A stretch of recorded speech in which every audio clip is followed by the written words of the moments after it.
High सबैजनालाई संसारमा छरिएर बस्नुभएका क्रिसको रगतले चुनिएका मित्रहरूमा जय मसी। Good morning. परमेश्वरले आशिष गर्नुभएको होस् अनि आजको दिन परमेश्वरले मलाई यो समय दिनुभएको निम्ति परमेश्वरलाई धन्यवाद दिँदा छु। अनि यसरी म चाहिँ 15 दिन जस्तो भयो ओछ्यानमा यसरी बसिराखेको छु अनि मेरो समस्या चाहिँ यो छाती पोल्ने अनि सास फेर्न अलिकति गाह्रो भइराखेको छ। त्यही भएर ओछ्यानमा बस्दा बस्दै मलाई यसरी बाइबलको वचन याद आयो। तर बाइबलको वचन सबै जानेर भन्नु खोजिआएन, तर अलिअलि बाइबलको वचन पढ्दाखेरि त्यस्तो याद आयो, यस्तो सोचाइ आयो है। अनि यहाँ हामीलाई भजन सङ्ग्रहको गीतले पनि भन्नुहुन्छ, यो दुनियाँ मेरो घर होइन,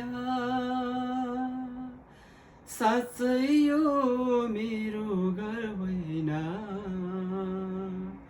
यस दुनियाँमा आरामै छैन, यो दुनियाँ मेरो घर होइन, यो दुनियाँ मेरो घर होइन।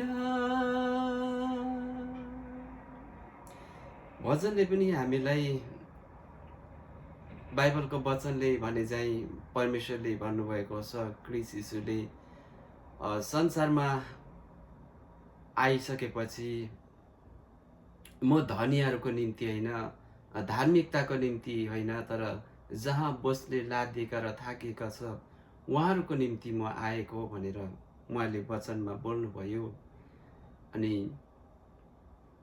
हाम्रो मरियमको कोखमा वचन र आत्माद्वारा उहाँ गर्भमा आउनुभयो अनि संसारमा आउनुभयो। अनि हामी जस्तै परीक्षामा सतावटमा परेका मानिसलाई उद्धार गर्नुको निम्ति आउनुभयो। त्यस्तै भजनले पनि कति मजाले हामीलाई सान्त्वना दिन्छ। यो दुनियाँ मेरो घर होइन, साँच्चै यो मेरो घर होइन, यस दुनियाँमा आरामै छैन, यो दुनियाँ मेरो घर होइन। त्यस्तै हामीले बाइबलमा हेऱ्यौँ भने त्यस्तै शब्दहरू हामीले भेटाउँछौँ। तपाईँहरूले त्यहाँनिर हेर्नु सक्नुहुन्छ। उत्पत्तिको पुस्तकमा मैले छोटो वचन तपाईँहरूमाथि सेयर गर्नुभयो हुनसक्छ। संसारको सबै मानिसले मण्डलीले वचन जानेको हुनसक्छ र पनि मैले सेयर गर्नु चाहिँ विषय, छोटो विषय हजुरहरूको माझमा लिएँ मैले। मानिस र माटोको मित्रता है, माटो र मानिसको मित्रता। आज हामी शरीरमा संसारमा हुँदाखेरि हामी पहिलो त आत्मासँग त परमेश्वरको मित्रता छँदैछ, तर शरीरको मित्रता चाहिँ माटोसँग हुँदो रहेछ भनेर हामीलाई यसरी बाइबलले बताउँछ। उत्पत्ति 2 हामीले 7मा यहाँनिर बाइबलमा हेऱ्यौँ भने यहाँ यसरी लेखेको छ, जब परमप्रभु परमेश्वरले भूमिको माटोबाट मानिसलाई बनाउनु भयो र तिनको नाकमा जीवनको सास फुकिदिनु भयो र मानिस जीवित प्राणी भयो। अब यहाँनिर स्वयं क्रिस्ट यीशु सृष्टि हुँदा मरियमको कोखमा वचन देहाधारी वचन भएर वचनले उहाँ सृजिनु भयो है। तर मानिस हामीलाई चाहिँ कहाँबाट उहाँले सृष्टि गर्नुभयो भन्दाखेरि वचन त बोल्नुभयो तर शरीर माटोबाट सृष्टि गर्नुभयो है। अनि मानिस एउटा प्राणी भनेर उहाँले भन्नुभयो। अनि माटो चाहिँ आज हाम्रो जीवनमा यति साह्रो महत्त्वपूर्ण रहेछ। माटैदेखि नै आउनुपर्ने है, माटै नै हामी हौँ अनि माटैमा फर्किजानुपर्ने। माटोले हामीलाई यति साह्रो माया गर्दो रहेछ। अनि माटो चाहिँ हाम्रो यति साह्रो साथ रहेछ है। सुख हुँदाखेरि पनि, दुःख हुँदाखेरि पनि, रमाउँदाखेरि पनि माटोमा है, खुसी हुँदाखेरि पनि माटोमा है। अहिले हामी हेऱ्यौँ भने अहिले पनि हामी माटोमाथि नै बसिराखेका छौँ। घरमा त छौँ तर यो घर माटोमाथि नै छ। त्यही भएर है परमेश्वरले हामीलाई चाहिँ नाकबाट जीवनको सास फुकिदिनु भयो अनि त्यही माटोलाई चाहिँ जीवित एउटा प्राणी बनाउनु भएको छ है। माटो कति साह्रो हाम्रो जीवनमा मित्रता हुँदो रहेछ भन्ने कुरो हामी यहाँदेखि सिक्दछौँ। अनि यसरी नै हजुरहरूले पढ्नु सक्नुहुनेछ। यहाँ उत्पत्ति 3कै 17मा यसरी लेखिएको छ। त्यसपछि आदमलाई उहाँले भन्नुभयो, तैँले तेरी स्वास्नीको कुरा सुनेर तैँले नखानु भनेको रुखको फल खाएको हुनाले भूमि तेरो कारण श्रापित भएको छ। तेरो जीवनभरि दुःखसँग त्यसको उब्जनी तैँले खानेछस्। 17मा आएर त्यसरी भनिदिनु भयो। यहाँनिर चाहिँ के भयो भन्दाखेरि उसकै श्रीमती हावाले गर्दाखेरि भनेर यहाँ बाइबलमा भेटाउँछौँ। तर खासैमा हेऱ्यौँ भने हावा पनि त्यहाँनिर उसले जानी थियो। अब चाहिँ मैले यो फल खाँदाखेरि चाहिँ हामी यसरी मृत्युमा जाने रहेछौँ, साँच्ची नै हो भन्ने कुरा चाहिँ उसलाई थाहा थिएन। भन्नु त परमेश्वरले भन्नुभएको थियो, तर यो खाँदा साँच्ची नै हुन्छ भन्ने कुरो थाहा थिएन है। त्यही भएर उसलाई पनि अचानक एउटा सर्प आएर चाहिँ उसलाई, त्यो स्त्रीलाई बकाएको कारण स्त्रीले खान टिप्नुभयो। अनि उसले मात्रै नखाएर चाहिँ श्रीमानलाई पनि खुवाएको कारण भूमि चाहिँ हाम्रो निम्ति श्रापित भएको छ है। त्यहाँ चाहिँ हाम्रो मित्रता भूमि माटो चाहिँ हामीसँग अलिकति अमिलापमा हामी आएको देख्छौँ। तर अमिलाप भए पनि हामी फर्केर चाहिँ उहाँ त्यही माटोमा नै हामी जाने रहेछौँ भन्ने चाहिँ हामीलाई बाइबलले भन्दछ है। उहिलेको व्यवस्थामा हामीले हेऱ्यौँ भने पुर्खाहरूले भन्नुहुन्थ्यो आफ्ना जन्मभूमि है, जन्मभूमि माता भनेर भन्नुहुन्थ्यो।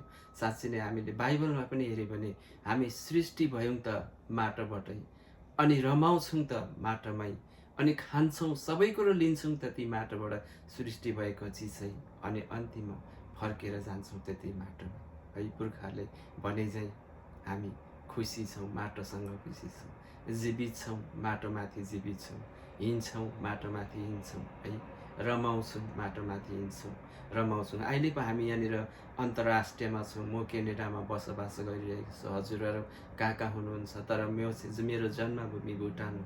हजुरहरूको नेपाल, इन्डिया कहाँ कहाँ हुनसक्छ, जहाँ जहाँ हुनसक्छ। तर सहरमा बस्नेहरूलाई त्यो कुरो त्यति थाहा हुँदैन। तर पहाड क्षेत्रमा बसेर माटो भूमिसँग रमाउने मानिसलाई यो कुरो सबै थाहा छ। म पनि आफ्ना जन्मभूमि भुटान माटोमा जन्मेको, त्यसरी नै माटोसँग रमाउँदै माटोसँग खेल्दै हुर्केका मानिस छौँ है। म पनि 13, 14, 22, 18 वर्षसम्म सायद माटोमा खेल्दै हुर्किँदै है, माटोसँग रमाउँदै माटोसँग बोल्दै हुर्केका मानिस हो। त्यही भएर मलाई पनि माटो चाहिँ एकदमै मित्रता लाग्छ। किन भन्दाखेरि माटोले हामीलाई शरीरमा बचाइराख्नु भएको छ। त्यो माटो नभएकोदेखि भए सायद हामी शरीरमा जीवित पनि हुने थियो कि थिएनौँ, रहने थियो कि रहेन।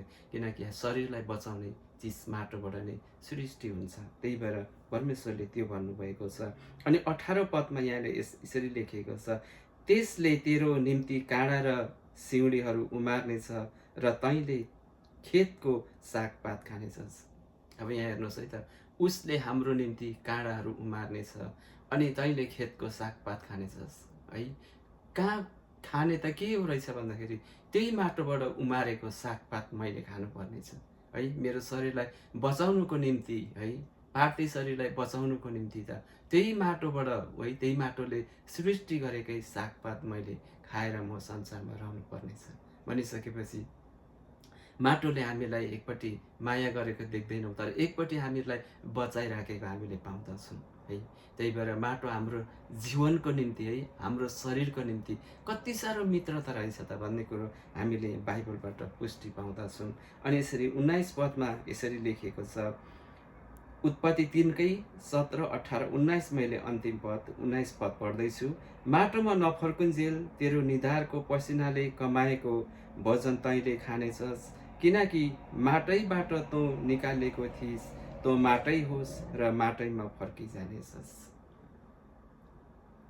कस्तो आनन्दको कुरा छ है यहाँनिर, कस्तो एउटा गर्वको कुरा छ है हाम्रो जीवनमा।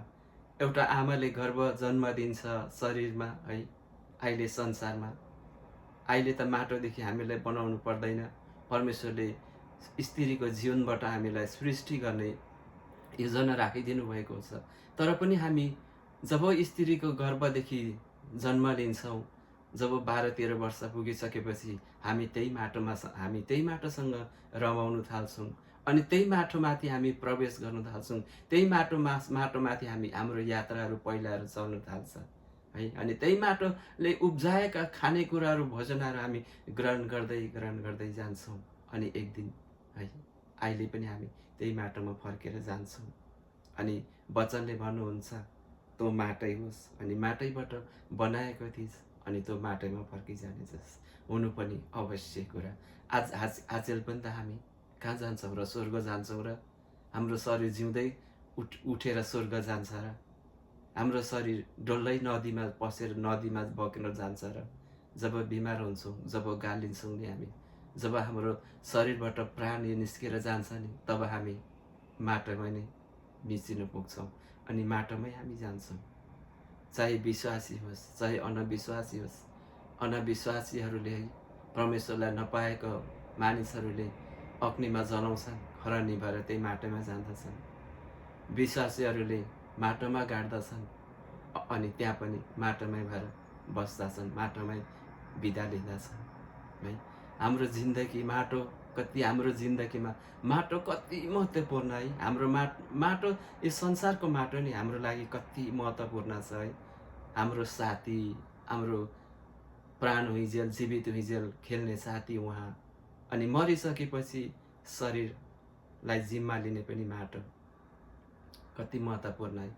तपाईँहरूलाई कस्तो लाग्यो है? यति राम्रो लागेछ भने, सही लागेछ भने फलो गरिदिनु होला।